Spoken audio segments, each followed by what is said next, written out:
Now, for the record, Justin is a very good friend of mine. So now we're sitting here bringing you the news last week. Saturday, my friend was in hospital fighting this virus. Justin, we're very happy to have you join us via Skype to tell us your story. Take us back to just a week before that, when you got the results back and was told that you tested positive for COVID-19. You were already in self-isolation because of your travels, but how did that feel? Yeah, good morning, Marcel, and good morning to the viewers out there. I returned back from my trip to New York, and then within about a day, I started to develop symptoms, and immediately went to go and get a test done. A few days later, that test came back positive, and by that time, I really started to get quite ill. Having symptoms around fever and aches and pains and that kind of thing, but nothing in terms of like a chest issue or coughing, because I have a history of childhood asthma. So I was kind of like, everything is fine. I should be able to get through this. And then about a week ago, things became a lot more difficult, and I developed pneumonia. Which then saw me having to be admitted into hospital for about 6 days. Now, this is probably the first time many people are actually hearing from a South African specifically who's tested positive for this virus. And we talk about the symptoms, and people are asymptomatic, then they start showing symptoms. Just give us a little bit of details about those first symptoms that you felt. Well, those first symptoms include quite a high fever. It's a very vicious fever. Lots of aches and pains in the back and in the neck, and a headache that just does not go away. It's a very, difficult headache to have. I had quite a lot of pain, it kind of lays you out quite a bit. And so that's really the challenging part. But of course, the difficulty comes when you develop the respiratory issues, and so pneumonia is the thing that most people, as I understand, are actually developing. And that's what really puts you in the danger in terms of your own sort of health and ability to fight the disease. Now, you're young, you're in your mid to late 30s, as it were. You ran your first marathon not so long ago, but you do have a history of childhood asthma, as you mentioned it. You then started experiencing that shortness of breath that we've heard with some alarm from those cases, especially abroad, as we've seen on the international news, and that took you to the hospital. Tell us about your experience in being admitted and how you were dealt with by the medical officials, given it was in a private hospital as well. Yeah, it was quite difficult. I had developed challenges with breathing, and it's kind of like I was quite winded and struggling to breathe.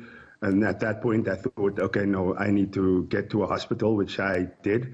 And they were really super professional, really, had good systems in terms of managing things. I called ahead just to make sure that they knew that I was coming in, since I'm positive, and of course, we don't want to spread the disease to anybody else. And then was sort of managed in terms of the admission, spent some time in the emergency room, did some x-rays, took some bloods to sort of see what was going on. And when the chest x-ray came back, my lungs were by now in a bit of a bad state.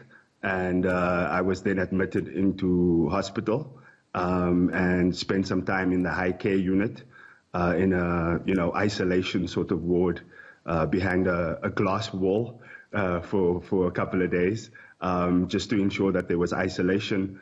And of course, when the nurses and doctors would come in, and they'd be wearing all their protective gear, and just to make sure that they were safe. And so in a sense, did about 6 days of isolation in the hospital.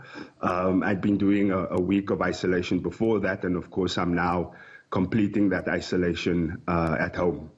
Now, in the middle of being in high care just a week ago today, how scary was that experience for you? It was pretty scary. As you said, I've been a runner for the last year or so, and I'd have to say that, this is probably the sickest I've ever been. I've been sick before, but I've never been sick like this. And it's a vicious disease. It really hits you for six and knocks you out. And people need to be very careful and safe out there, look after each other. We really don't want this thing to spread. Having been through the experience myself, I wouldn't wish this on anyone. There were moments there where I was quite scared, I have to be honest. But I had support and love of friends and family, and a network that was able to support me and help me through this, even though, of course, I was in isolation, but that really helped. Now, Justin, you work for the Ford Foundation, a massive philanthropic, a multinational. You work in the developmental space. If I can allow you to put that hat on, what do you make of the moves that South Africa has made to try and put South Africa in the best position to save as many lives from this vicious virus as possible? Yeah, I think this lockdown is important. I think if one looks at what's happened in China, what's happened in Italy, what's happened in France, and now especially the US, where, of course, I contracted the disease, I think it's very important that we are doing this lockdown because, I was able to get the medical care that I needed to get me through this.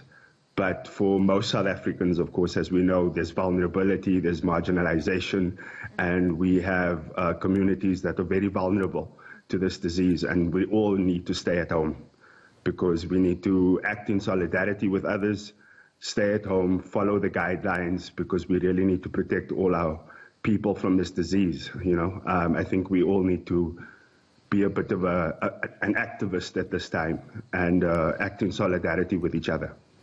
Justin, we're going to leave it there. Justin Sylvester speaking to us live via Skype, and as a good friend, I can only say I'm very relieved to be able to speak to you today. Thank you so much for joining us.